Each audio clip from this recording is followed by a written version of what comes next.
And you are live on PM Express tonight. Tonight is the subject that, of course, has had many talking, including government officials, but also mainly from the stables of Imani Africa, delivering on election promises, specifically manifestos, what they say as far as this particular government is concerned. Imani's assessment of this government. It's what we're going to look at. They have released the Manifesto. It's a document that sort of just gauges how government is performing in fulfilling its manifesto promises. And with me today to examine the details before we go into, examine the highlights, so to speak, before we go into the discussion on this, is Dennis Asari. He is with Imani as a consultant there, with as far as research is concerned, a research consultant with Imani. Dennis, so very fascinating work that you did today. I want us to quickly go to some of the key highlights that we're trying to compress into this. Let's start with the economy. They say the economy is a big part of why people vote. What did you find? All right, so in the economy, we looked at three things. You look at the broad economy, you look at tourism, then you look at agriculture.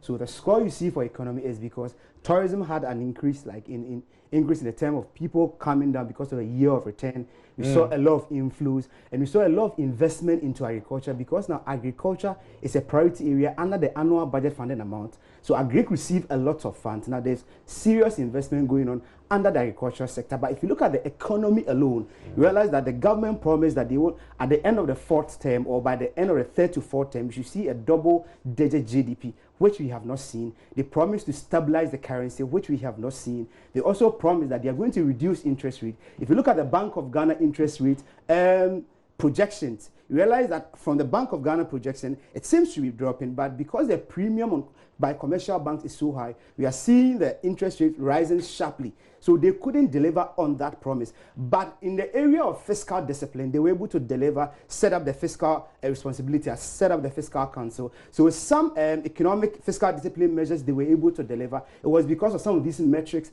that they were able to set. Now in the 54.35%, and yeah. I see that you create bands for this. Yes. So this is winning what band? This will be satisfactory progress. That is a very strong satisfactory progress. Now, if it's between 40 to 50, is a weak satisfactory progress. Then 50 to 60 is more of like a strong satisfactory progress. I mean, so 3 years into satisfactory progress, and I see the broad, I guess, subs under this will be the economy, trade, and industry, very important. 54 promises, and the agriculture, you touched on that, and 21 and the tourism. And it's a tourism has been a major contributor to this. Yeah, I think they were able to achieve 66% of the promises that they made under tourism.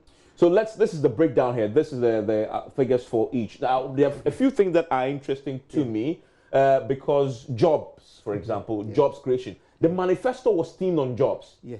Right? Basically on creating prosperity and equal opportunities. Yes. That's what the manifesto targeted on. Now, the reason why we are seeing significant... So for the jobs, if you watch the screen, you see that the performance is 39%. Which means that they're able to fulfill in the band, 39%. This band will be what? 39% band? This will be a poor performance, below 40. Because now the reason why we are even seeing significant increases that now we realize that because of high interest rates, private firms are not able to expand capacity to employ. Now the only source of this job creation is from the 1D1F, planting for food and jobs, and other government initiatives that led to employing more people for a short-term program. So most of this job creation you are seeing is for a short term, not a long term. You understand? I see. Now, and I'm also interested in economic management from taxation to production. The reason I'm interested in that was a very controversial theme that sort of drove the campaign for the MPP in the 2016 elections. It was sort of going to define the economic policy in going into government. You say that they've delivered, well, 59% of the promises there. Well, people will dispute that, but this is satisfactory progress. This is a higher band of the scale. Okay, so if you look at the promise by the NPP, they believe that taxing the population to develop the economy is not sustainable. So develop your productive capacity, then you tax from your production. So what they were able to deliver was that they abolished several taxes. Now their taxes now relied on a corporate production. So if you look at, they promised to decrease the corporate income tax from 25% to 20%. They were not able to deliver that because then that would be contrary to what they want to deliver. Now you are not taxing people directly, but you are taxing through expanding their productivity. They believe that once productivity is expanded, we can tax from there and widen our source of tax revenue. So now they didn't tax directly from people.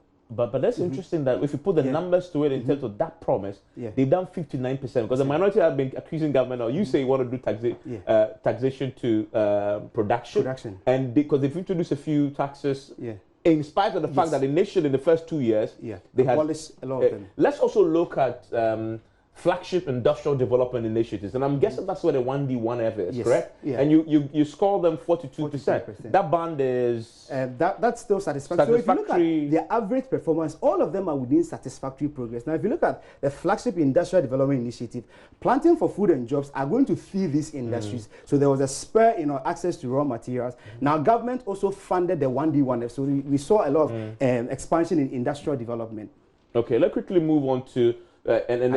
You see the agri sector here, still on the economy, which you're talking about. Yes. You scored them 51%. So they seem to be doing okay on agri. Yeah, which is because now agri is receiving a lot of funding from the ABFA. Because of the planting.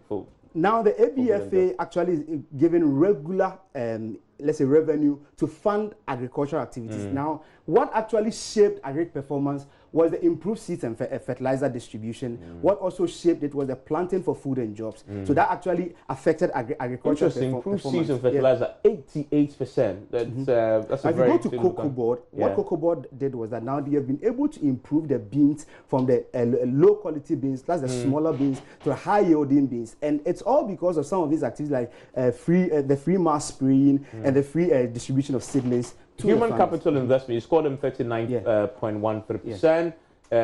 If you move on, you say a total of 12, that is 19.4 promises have been fully implemented. 27, that's 43.7 partially implemented. And 27, that's 43% not initiated at all. And so if you look at those not initiated at all, larger. In fact, those they have 12% promises have fully been implemented. That's on the average, they're doing badly in terms of those they've actually implemented. Yeah, so if you look at their total promise out of the 510 promises, you realize that majority of promises that they target a little one. Like what they did was that we touched a little bit of everything. So we have about 220 promises that they've touched on. So if you follow the trend very well, we realize that on implementation, partial implementation, we are seeing higher percentages on partial implementation because what they decided to do is that let's touch on a bit and piece of everything. Yeah. And this is striking. Primary and the education, which is called 42%. And I guess this is where the flagship policy of the free education policy comes in. Primary education, 100%?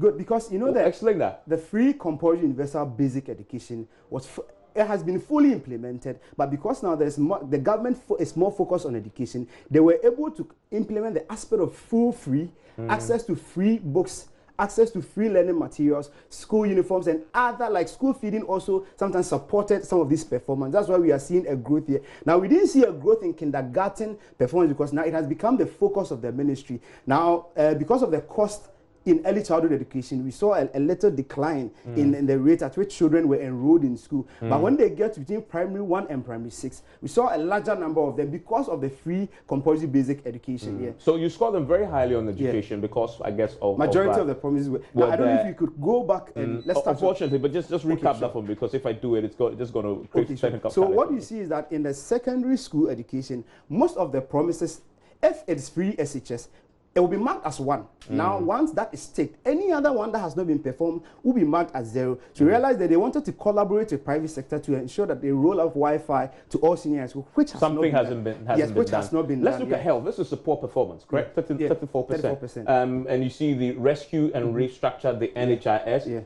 90%.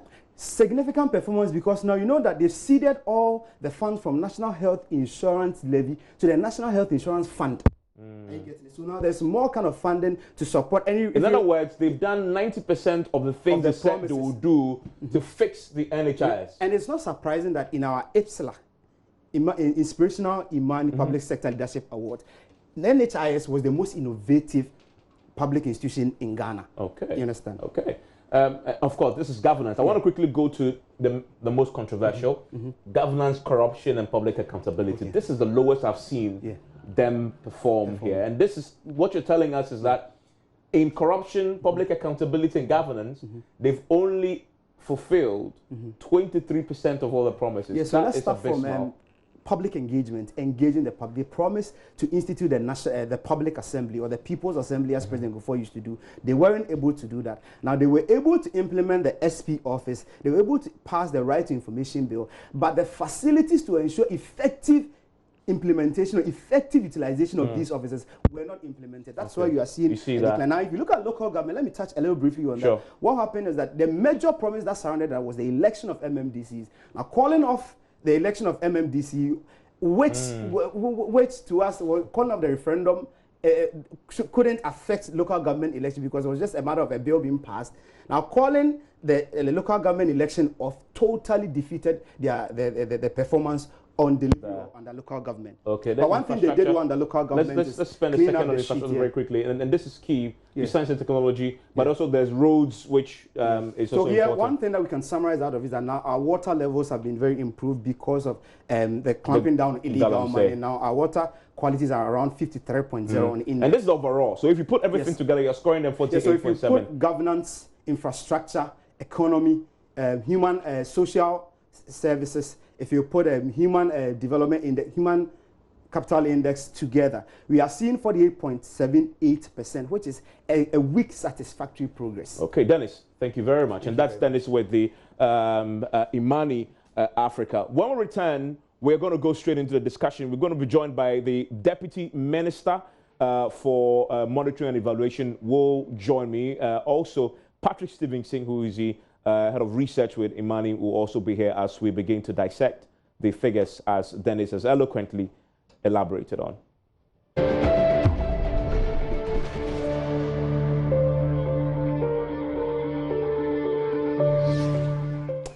In the studio with me, you've already had the details from Dennis with Imani. Now let's get into the reactions and also some further analysis of what we just watched earlier.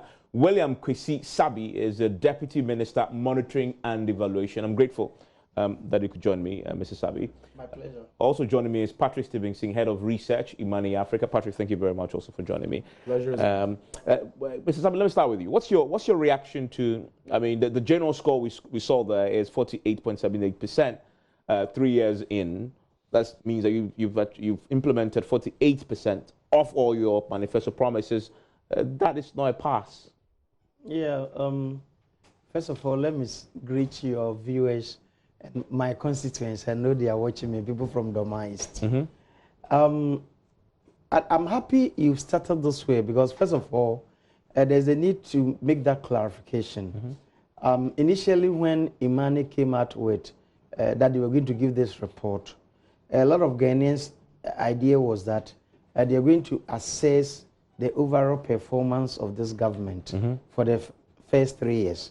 And therefore, whatever they come out with is the performance rate of the government.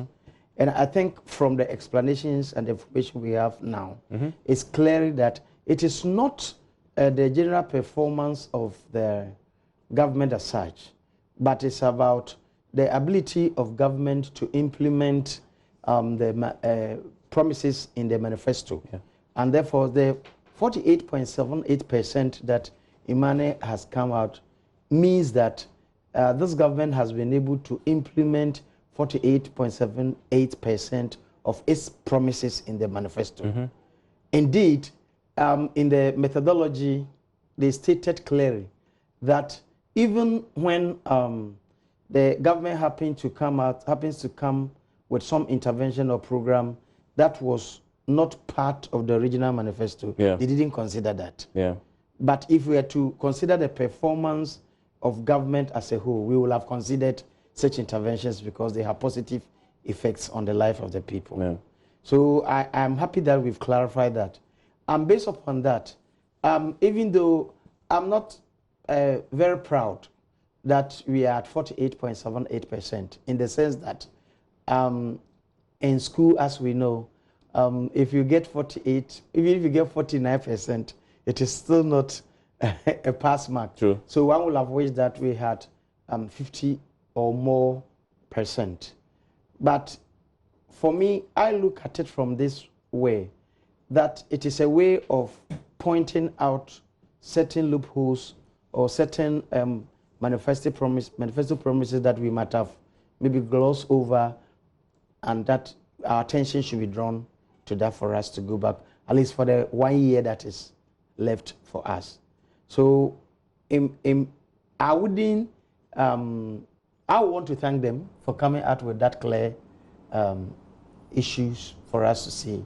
But I think that maybe as the discussion goes on, I'll also, certain things will unfold. Because the way they look at the manifesto promises, it looks like they are looking at issues as standalone. Like they're looking at them as standalone issues. Yeah, of course. So I mean, so if you said you do SP office, yes, the Special Prosecutor office, they're looking at that. Have you done it? Office established. If you said you maybe improve employment, they're looking at the improvement. Have you done it? Yes. But you know, for government, we may have promises of issues or items in a manifesto. But when we come to government, or when we win power and we come into power, we don't tackle manifesto issues or items as individual activities that we carry. Why is that? We implement programs.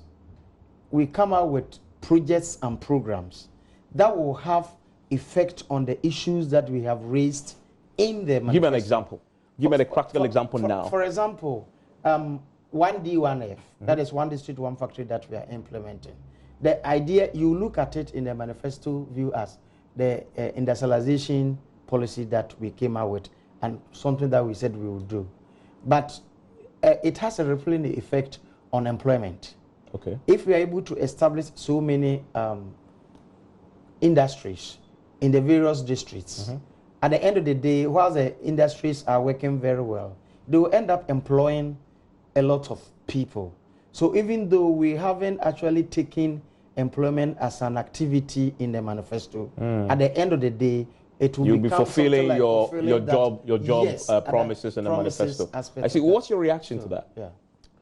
So again, you know, I want to thank the government. I mean, ably represented here by the Minister for Monetary and Valuation.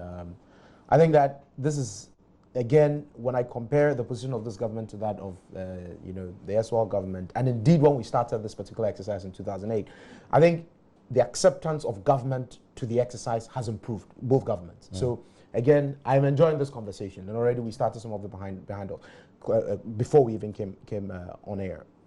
So I do get, where government is coming from, that there's a possibility that government will design programs, and so these programs may touch on a number of promises. But the reality, and again, because we have picked job creation, for instance, as an example, vis-a-vis one district, one factory, I just want to draw your attention to a number of things. And here, I don't know if we can throw this up, but you can see it. So if you take a job creation commitment in the manifesto, for instance, you have a number of items that the government talked about that will drive the job creation agenda. You have things like pursuing aggressive industrialization and value addition to agricultural produce. You have things like pursuing policies that reduce interest rates. You have implementing policies that reduce the cost of doing business, stabilization of the currency, skill training and apprenticeship. All of these may not necessarily be directly connected to this. They may be inferred from other government programs. Here's how we scored it. The maximum score that each and every one of these commitments geared towards job creation, which may be program-based design, you have a maximum of 1. And so if we see that that particular commitment has been implemented to the latter, well, a full mark is allotted. Some of them are programs that will transcend one budgeting cycle or one period. Others will equally have to interface with other programs, so that's absolutely fine. We understand that. I mean, if you take something like stabilization of the currency, it interfaces and interacts with a host of other factors. So you can't just use that as the only variable for scoring job creation here. When they say they're going to invest in skill training and development, for instance, and you see that under the Rural Enterprises program, you get a sense that there's a commitment by government to getting that done. It's not a program that's just terminated. You don't start and it terminates. The program has got to travel its full length of implementation. So once we see that a commitment has been made, disbursements have followed it, then clearly, from a design point of view, maybe a program that touches on different sectors, fair enough. But we go that granular to find out the portions of the program that touches different promises. So I want to allay the fears of government that we have duly considered that, and we have arrived at this particular score. And again, regarding the score, I think there's a number of things you should say about that as well. So you have 48.78%. However, when you open that up, about 27% of that is accounted for by promises that the government has implemented completely. So if it says, for example, you use the Office of Special Prosecutor now, some of the commitments and promises the government made are promises that maybe will require the establishment of, say, the Fiscal Council. A law needs to be passed. You set up administrative strategies and structures behind it. That's done. That's checked off. They said they were going to set up NAPCO. Has it been set up? That's checked off. Those type of promises that are time-bound and measurable, that have been undertaken, those have been checked off. However, you have those that will require, those promises that will require a much longer period, a much broader program design, and we are equally cognizant of that. You have about 220 of those that you don't see complete implementation. So again, if you are the analyst sitting in Imani, you're asking yourself, how do you navigate this? For some of them, the way implementation has started, it is possible to tease out what the likely outcome is going to be, and that helps you to assess the marks that you can award, such a commitment between 0 and 1. So if, again, it is the commitment, for instance, is about, say, providing a reliable and cost-effective mix of energy supply for businesses. Now you have better, fuel supply. Now you're doing a lot more thermal fuel supply for the generation of power in the country at the moment. Some argue that gas and things that are coming up are going to reduce over time the cost of power generation. Is that something that adds to the gains that private business people are likely going to get, in which case they may be able to create sustainable jobs? Yes. But you can't score that outright. So for example, when you say job creation, 39%, and the economy, right? What does that mean? So what it means, and again, I think we had said this during the presentation, earlier in the day, that people should not interpret this as the scoring of the performance of the economy, because there are two levels of assessment here. The government said I will do A, B, C, D, E. If they do A, B out of the 5, that's 40%. Yeah. Right? So it is important for people to appreciate that. So if you see 39%, what it means for is job creation for job and creation, the economy, what does that mean? What it means is that the total number of commitments that the government made in its manifesto towards job creation that it outlined clearly, they fulfill 39% of that. 39% of that has been achieved to date. Okay, let me bring you in. That is important, is it not? Because in fact, the manifesto theme was on jobs. And so you were expecting that everything else in there is geared towards creation of jobs. And I remember in 2016, the background to the elections was that people were out of jobs. We had Unemployment Association of Ghana, nurses were out of jobs. So that was the key thing. And rightly so, you themed it as such. So 3 years on, if we are told from what Patrick is explaining, that your interventions that's specifically targeted at creating jobs are already done 39% of it. And you say in that band is poor. Well, that band is poor. Yes, in that band, yes. That's poor. I mean, that is poor performance. That should be cause for serious concern. Yeah, thank you. That is why I said from the initial stage is that fine, they are using Manifesto to assess implementation of items or activities or issues in a manifesto. Okay. But as government, we look at programs. So at the end of the day, you may look at the things that were listed under job creation or job creation. But you go to the kind of interventions that we are implementing. You realize that a lot of them has rippling effect on job creation, but they were not actually directly put under job creation. So you won't see that as a manifesto promise that is fulfilled. Once again, let me use agriculture scored so high. All because we've implemented a lot of the things that we said we'll be doing under agriculture. But the implication for that is that agriculture has also employed a lot of people.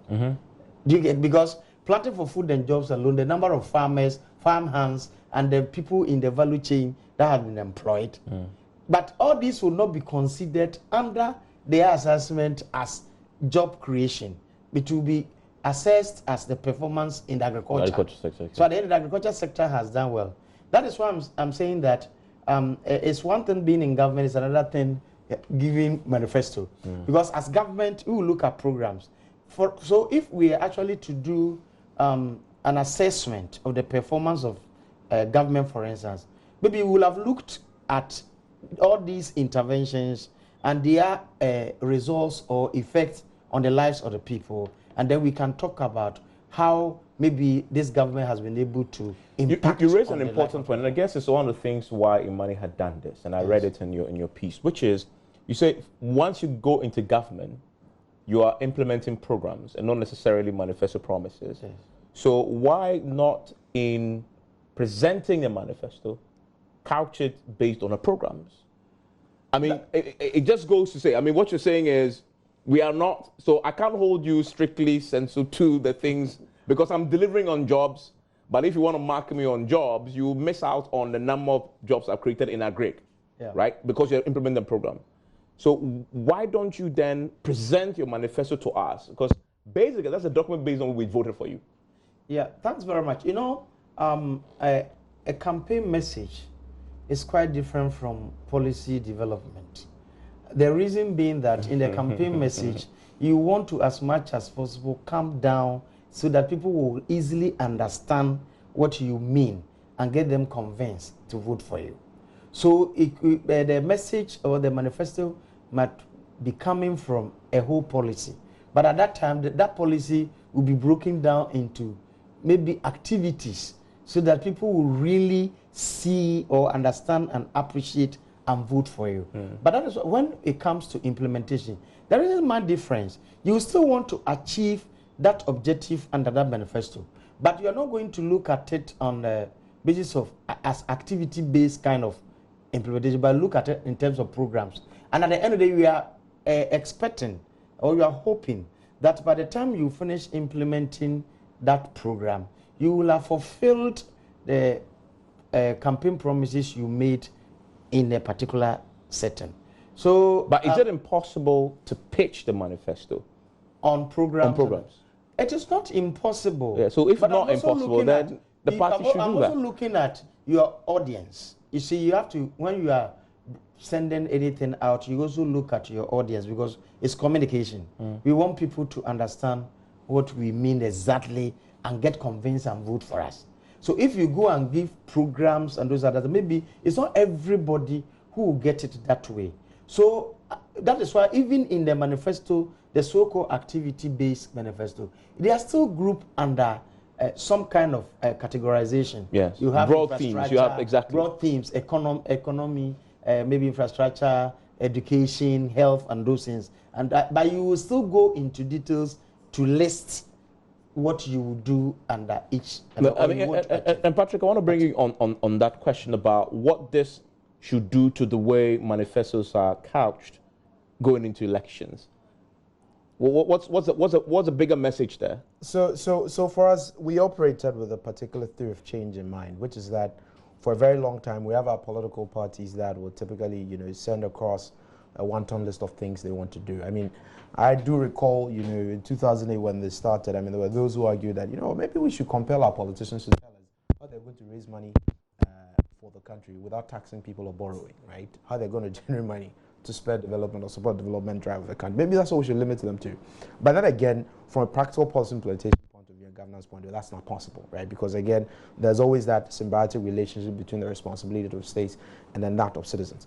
So as a result of that, it is becoming increasingly clear since we started this exercise that our politicians are gradually cleaning up what we typically describe as manifestos. And again, when I look at the manifestos I saw in 2008, what we saw in 2012, 16. You see an improvement? Dramatic improvement. Which area? Even the conversations around that. So again, to give you an example off the top of my head, I do recall in 2016, one of the flag bearers of one of the smaller political parties having put up, in the manifesto that they were going to transform the Ghanaian economy by the almond seed industry, which they put some numbers about $300 billion, dollars. You ask yourself, how's that coming about? But then, before 2016, the conversation about manifestos, because of the work we do, has shifted to how can we quantify what politicians say? Previously, it was seldom the case. So, in an attempt to quantify it, people threw numbers around, and then they were compelled, to provide substance, and then the substance fell apart. Again, this particular government, I do recall extensive discussions that we had in this country regarding the free senior high school policy and the way it was designed. We may have a view in Imani of how that's got to be done. However, the government at the time when it was in opposition had to defend its turf on why it wants to take a particular course of action. And even at the time it was designing the policy in 2017, this continued. So the point I'm making is that it is beginning to look as though political parties are taking the exercise of manifesto construct seriously. I will be surprised if come 2020, manifesto and commitments from the party that is in government now, the MPP government, does not take cognizance of things that can be done, things that cannot be done, and structure them as we are showing today. I don't know if government was aware that the total number of items they talked about that they were going to work around were 510. If they knew, would they have? All right. Would there be a conversation about exactly. Are we being overly ambitious or not? And again, I do recall not too long ago the vice president, talking about some of the things they've been able to work on. I think some numbers he put out there was about 87 or 83 thereabout. However, by our counts of what we have seen on official communication from government and what we've been able to verify, the number of promises that the government has been able to work around, those are, like I talked about, are complete. That, you don't need different transition periods to be able to assess them, are more than what the vice president talked about. They're actually more. There's about 140 of them.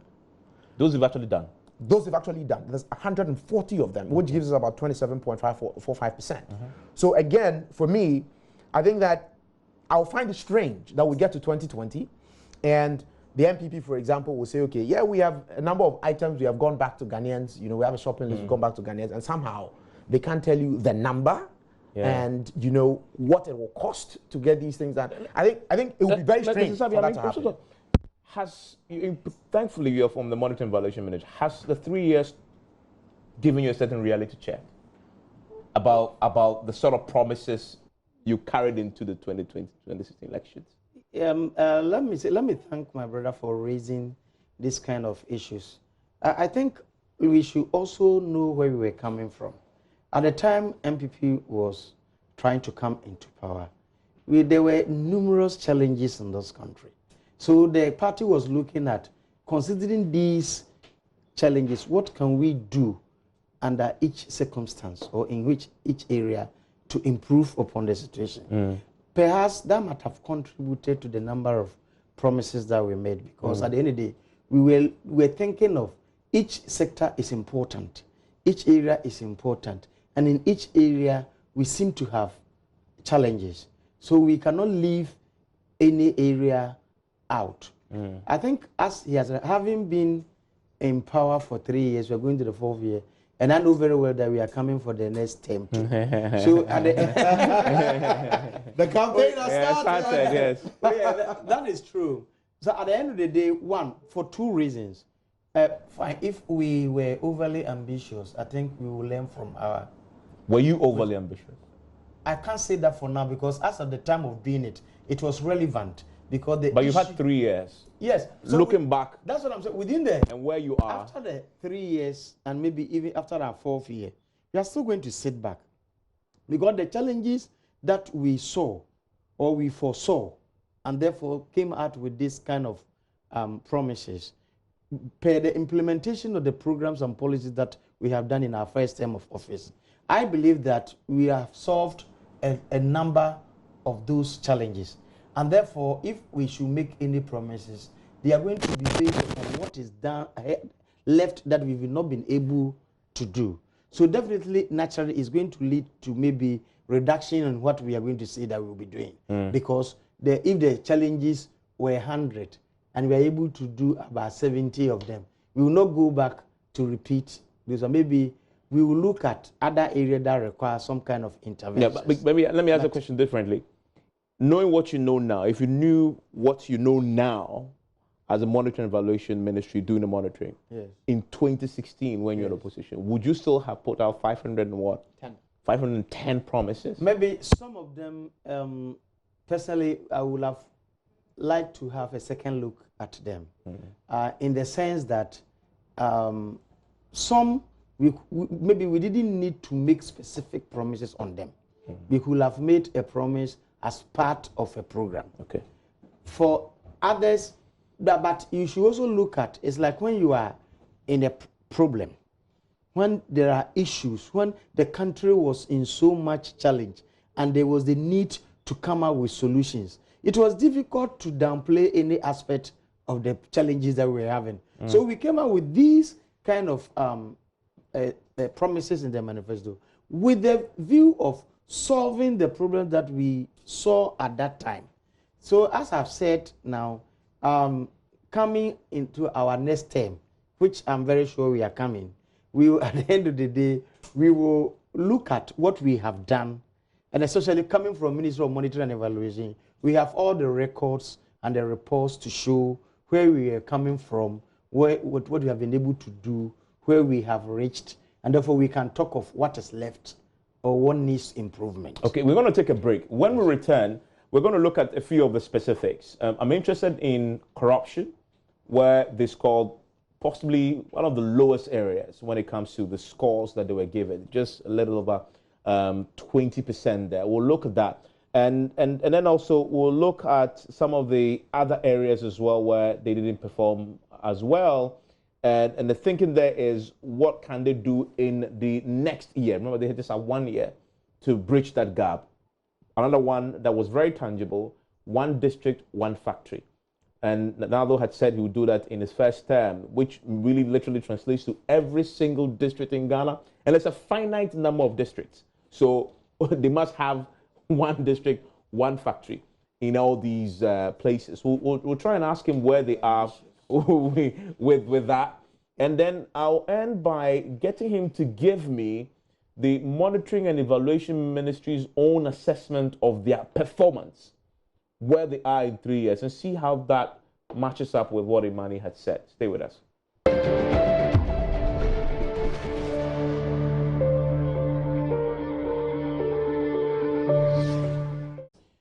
And you're still live on PMS. My guest in the studio is still Patrick Stevenson, Head of Research with Imani, also the Deputy Monitoring and Evaluation Minister, Honorable Sabi. Mr. Sabi, I want to come back to you before I come to Patrick on this.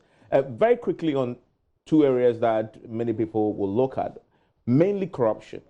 I mean, nobody can argue that the 2016 elections was really fought on corruption.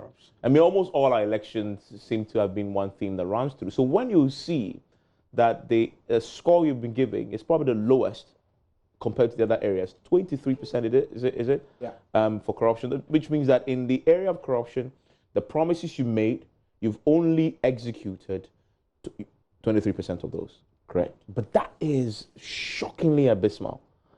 I mean, for a government that came into power on the back of fighting an anti-corruption campaign. Yeah, thank you very much. You know, we all know corruption has been a big problem in this country, and our government surely promised to fight corruption. Now, I think the scores on the assessment is because of the methodology used. As you said, if you say you do this, have you done it? 1.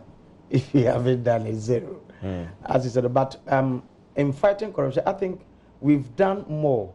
Just that if you mark it on the basis of activity 1 and thereabout, then you would score out like the way they have done, which will be rightly so based upon the way they have done it.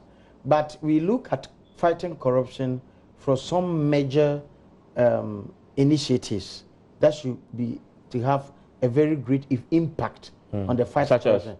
For instance, the setting up of even the special prosecutor's office. But that is exactly what they've measured. Yes, because it's also one item that they will definitely would have counted. That's what I'm saying, that they will look at it like 1. Exactly. But if you look at, but you can't look at it any other way, really. You can look at it in terms of value. You see, you tell it as one activity and therefore it scores 1. But if you look at what that one alone can do, if it is effectively working, I think you will mark it like maybe an arrest of That's somebody. a very subjective, very hard. To be very, I don't know how you. But let me clarify. So that's why they have weights. So You've got to put weight they on have it. weights Okay. in this kind let of me value. let me clarify. Please do. Right? Let me clarify. So, again, we shouldn't get into possible interpretation and misinterpretations of what exactly is happening. When we start looking at how effective an action of government towards actualizing the results of the manifesto, or what was enshrined in the manifesto is, we're moving away from the core objective of this assignment. And indeed, if we get there, then what you're pushing the people who constructed this study in Imani to do is to say that every single promise of government, we are establishing whether or not it's been undertaken. Then we are looking at the impact of that undertaking. And transition from doing it to impact is a very murky narrative. Because again... But, sorry, I don't cut it short. So, did you give marks for the potential impact? You didn't. No. You marked it as an activity. Because... And therefore you give a value for that activity. Because... But the activities are not the same. So to give one for each activity is what I am saying in terms of... Because when we are fighting something, an issue like corruption, you may take one action that may have a very good impact such that you'll be able to fight corruption to verify. But you may take so many other actions that may not necessarily yield even the effect of that one particular action you took, as I talked about. So yet you will have scored each action 1. So here's why it is necessary to score the promises of government 1 and 0, and then for those that vary between the numbers 0 and 1. For example, when it says I'll set up the office of a special prosecutor, there was no additional clarity from the government point of view of exactly what that is likely going to lead to. If the political party at the time went into those narratives, of course, and you give us that, but at this point, you are pretty much leaving us to go and think through that. However, having said that, you may have said 10 items that you are going to do on the fight against corruption. I'll give you a typical example. The MPP in government will sponsor the establishment of an interactive website for public reporting of corrupt practices in accordance with the Whistleblowers Act of 2006, which was established under the presidency of Kufuor. It hasn't happened. It hasn't happened. How do you want me to score this? So when this exists, and there's another promise that says, for example, that we are going to set up the office of the special prosecutor that will do A, B, C, D. And there's another that says we will ensure that the law that requires public officials to openly declare their assets is implemented to the latter. When that's not done completely, how do you want me to score that? And later get into the complexity. So again, it's a matter of what was said, what has been done. If you have done it, I score you a 1. You can see that. It's green. And really, that is how the electorate, the voters, will be assessing you. Absolutely. You said, and this brings me to this is one factory. The problem with, I think the MPP is, your promises were so tied down to numbers. One district, one factory I can see it. It's tangible. I can count. So you go to no. you look for the vacuum. Exactly. But Evans, I think that yes, it may be problematic, but I think that is where we want to push the conversation. No, I mean problematic because it's in a good way. So it makes it easy. It makes it easy for us to sort of assess you, which is fair. So one district, one factory, one community, one dam. I mean, it's easy to. My question to you is, and I was just making a point just from what he said. The way they've done it is how the electorates will mark you when you're going to vote. You said, and I always go back to NDC. They said they will build 150 community day schools. By the time we're going to election, it was 200. 200, forgive me. 200. They've done 40. Yes. And they said then 100 were at various stages of completion, right? Election outcome is election outcome we saw. Yeah. That should be something that I guess you should be thinking around. But before, because we don't have time, quickly give me this. I know you've also already been doing your own evaluation. What is your own self-assessment telling you? Is it close to what Imani is saying? Because of, let me say, our methodology of doing monitoring and evaluation is far different from what they are doing. So it's difficult to compare or equate our findings or outcomes True. with what. But what score are you giving yourself Well, now? Where are you with 3 years in? With 3 years in, if I look at In delivering on your delivering programs? on our promises, Yeah. in terms of special programs and interventions, as I said on the, I think your radio, I won't score as less than between 75 and 80%. I see. Yes, because almost all the major, because the Minister Will these be on the IPEP programs? When you say special initiatives, I'm coming. maybe the IPEP The Minister of Monitoring and Evaluation looks at what we call the special interventions of government. We concentrate more on what we call the flagship programs. I see. So these interventions like free senior high school, 1 district, 1 factory, 1 village, 1 dam, NAPCO, and all those things. So we will look at it from, like, starting from the initial is like, is free SHS done?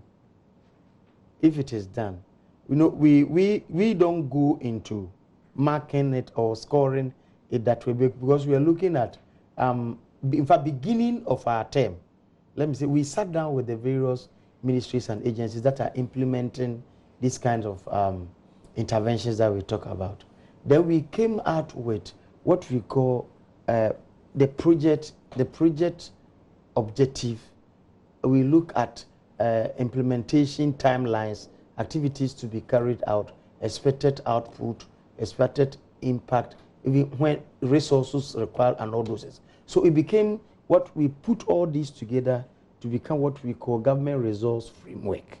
It's like we are looking for results, and there's a framework for achieving the results, and presented this to cabinet for approval. So what we do in the course of implementation is that we look at what we have agreed with you, that you said you would do this, and by say June 2018 you will have done ABC. So we look at, have you done AB? June 2018 is now here. Have you done ABCD? That is how we look at it. Because then we look at it, if you have done it, we are expecting some kind of output.